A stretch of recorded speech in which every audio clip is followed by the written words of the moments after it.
Every inmate in Arkham Asylum is going on a rampage, slaughtering every prison guard in their path. These guards had previously tortured the prisoners when they were restrained, but now that every cell security protocol has been deactivated, these prisoners are free to unleash their vengeance on their captors. One of the inmates, Deathshot, attacks a guard and begins stomping on him. Two other inmates, Deathstroke and Great White Shark, join in and also begin stomping on the guard. You might be wondering, what did this guard do to anger the inmates so much? The answer is quite simple.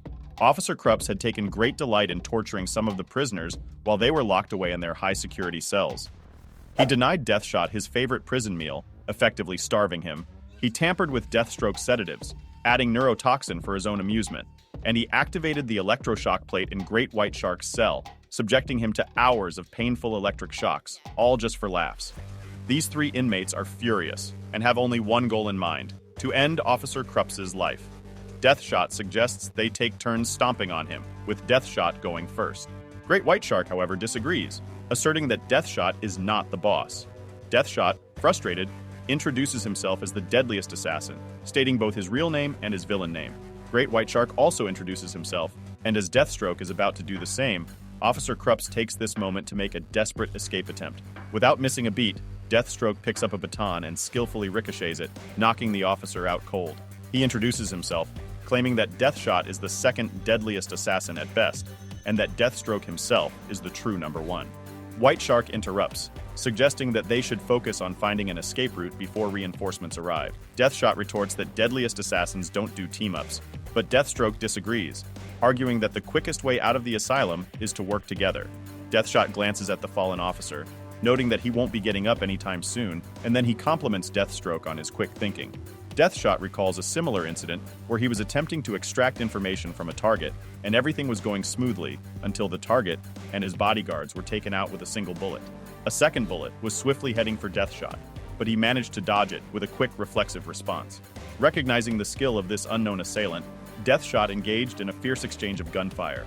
Although the situation was intense, Deathshot's years of experience and training ultimately allowed him to emerge victorious. As he prepared to confirm the kill, Green Lantern burst into the building and apprehended Deathshot, resulting in his incarceration at Arkham Asylum. You see, Deathshot had been unable to confirm the kill, and this fact had been nagging at him. He proposed the theory to Deathstroke that the mysterious assailant's ricocheting bullets reminded him of Deathstroke's use of the baton to knock out the officer. Deathstroke dismissed the suggestion, claiming it was likely someone else. Although Deathshot was suspicious, he knew he needed to focus on the pressing matter of their escape from the asylum. They became worried that Batman and his sidekick may come and stop the chaos going on in the asylum. White Shark breaks it to them that he overheard guards talking about something big happening in Metropolis, and that Batman and the Justice League are missing in action. The trio pressed forward with their escape, but before long, reinforcements arrived, armed with weapons of significantly greater firepower than those carried by the guards. The reinforcements opened fire, narrowly missing the villains. However, the resulting blast struck a wall, unintentionally revealing a concealed chamber that served as a storeroom for their weapons and costumes. Just as the reinforcement was about to fire another shot, one of the prisoners, Man-Bat, swooped in and took him down.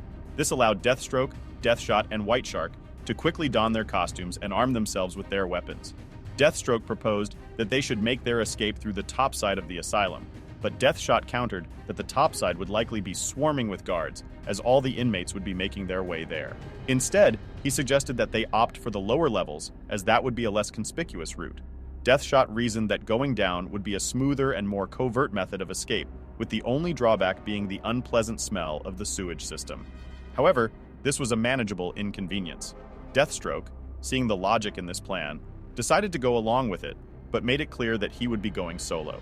With ruthless efficiency, he shot Great White Shark in the head, concluding that he no longer required their assistance. Deathstroke, having decided to go solo, pointed his gun at Deathshot and fired, declaring that deadly assassins don't form alliances. Deathshot collapsed to the ground, wounded but alive thanks to his armored costume.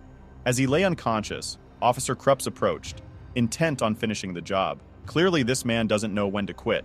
He was about to stomp on Deathshot when he was suddenly interrupted by the arrival of Harley Quinn, clad in her costume and brandishing her trademark mallet. It seemed that Harley, too, had some unfinished business with Officer Krupps. Harley was fuming with rage, as Officer Krupps had killed the rat with which she had formed a bond during her solitary confinement in her cell. She wasted no time, unleashing her pent-up fury by savagely bashing Krupps with her mallet, unknowingly saving Deathshot from certain death in the process. Amidst the chaos in the asylum, Amanda Waller, the director of Argus and the recently appointed head of the refurbished Arkham Asylum, was closely monitoring the prisoners' activities. As it turned out, Waller was the mastermind behind their escape, and this was just the beginning of her nefarious scheme. Fight back! Fight back!